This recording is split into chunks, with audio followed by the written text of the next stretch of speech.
नमस्कार दोस्तों, स्वागत है आपका हमारे YouTube चैनल पर। आज का जो टॉपिक है हमारा वह है मलिनता क्या होती है। मलिनता कैसे शरीर में प्रवेश कर जाती है और मलिनता को कैसे हटाएं। आज के वीडियो में हम ये जानेंगे कि आखिर मलिनता को कैसे हटाया जा सकता है, इससे क्या नुकसान होते हैं आपको। अगर हम मलिनता की बात करें तो कई भक्तों के मुख से आपने सुना होगा कि आपके चक्र मलिन हो गए हैं, आपकी दृष्टि मलिन हो गई है या आपके देवता मलिन हो गए हैं। इस प्रकार के शब्द आपने सुने होंगे। इसी मलिनता के कारण आपको परेशानी होती है।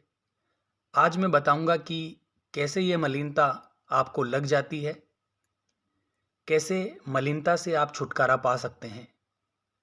तो वीडियो को ध्यान से सुनना बारीकी से, ताकि हर एक चीज आपको समझ में आ जाए। जिन लोगों में ये दिक्कतें होती है उन्हें पता है कि कैसे वह परेशान रहते हैं। तो शुरू करते हैं।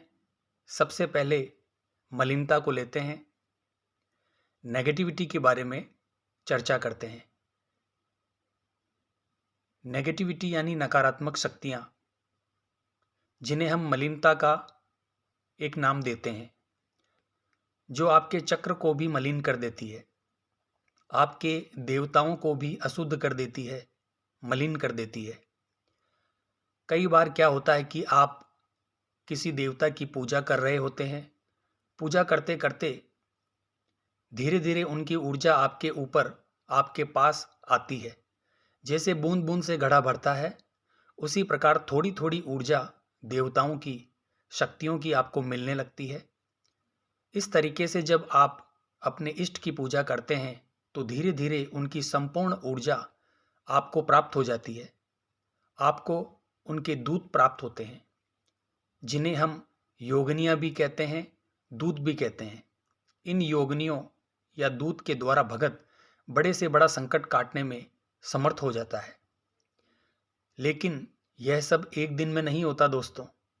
आपको निरंतर अपने इष्ट की 1 साल, 2 साल, 3 साल पूजा आराधना करनी पड़ती है। इसके कई नियम आपको पालने पड़ते हैं, व्रत करने पड़ते हैं, उपवास करने पड़ते हैं, हवन करने पड़ते हैं, साधनाएं करनी पड़ती है, मंत्र जाप करना पड़ता है, पूजा का एक निर्धारित समय, निश्चित समय रखना पड़ता है। इस प्रकार से आपको अपने इष्ट के दूत प्राप्त होते हैं। कई बार ऐसा होता है कि आपकी किसी गलती के कारण कोई नेगेटिविटी आपको पकड़ लेती है, या फिर किसी भगत के पास आप जा रहे हैं और उसने आपके सिर पर हाथ रख दिया, या किसी ने तांत्रिक क्रिया कर दी, या कोई ऐसा सामान जो तांत्रिक सामान होता है किसी ने आपके घर में फेंक दिया, या आपको कुछ खिला दिया है जो अभिमंत्रित है। तो क्या होता है कि आपके शरीर में पॉजिटिव ऊर्जा की तरंग थी, पर उसके साथ अब एक नेगेटिव ऊर्जा भी जुड़ जाती है, चलने लग जाती है। अब होता क्या है, आपके पास जो तत्व था, जो अंश है, वह बहुत ही कम था, पर जो नेगेटिविटी है उसका अंश बहुत ज़्यादा है। तो क्या होता है कि नेगेटिविटी का प्रभाव ज़्यादा होता है।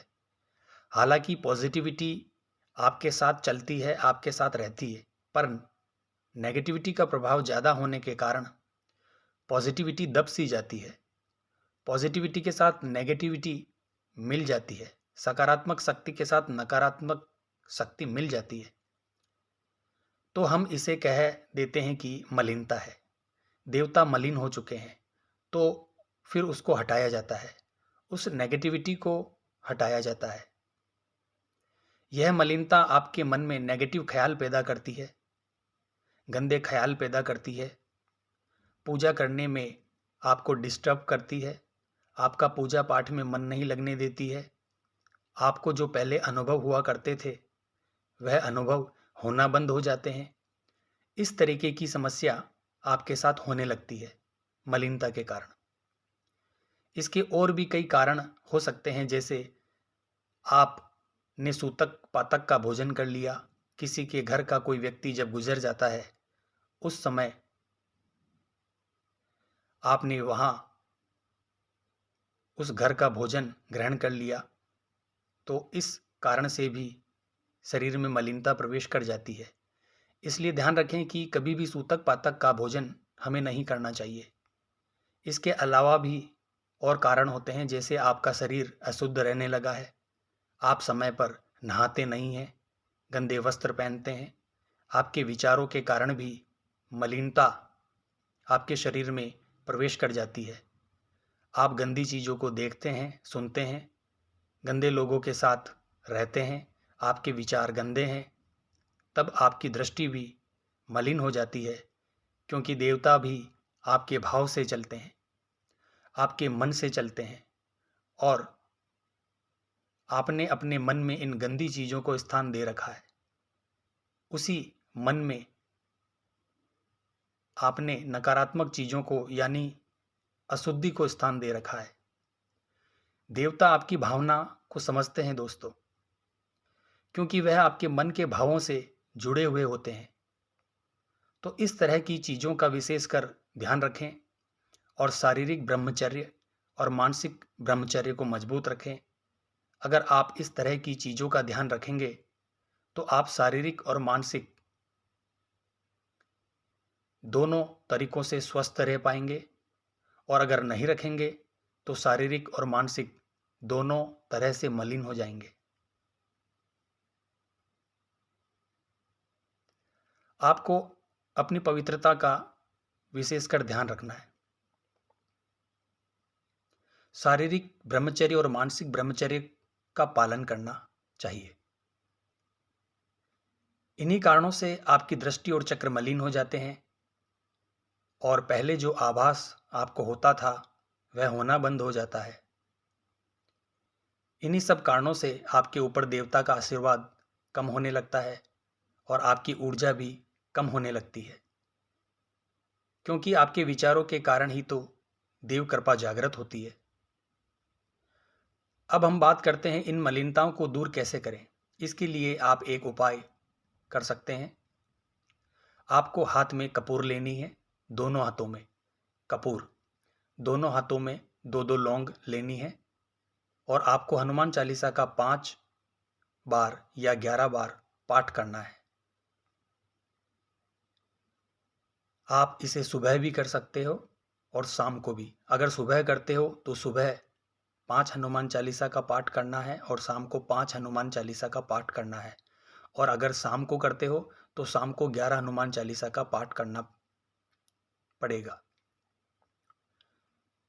जब आपका पाठ हो जाएगा तो आप देखेंगे कि आपके हाथों में वाइब्रेशन होनी शुरू हो जाती है।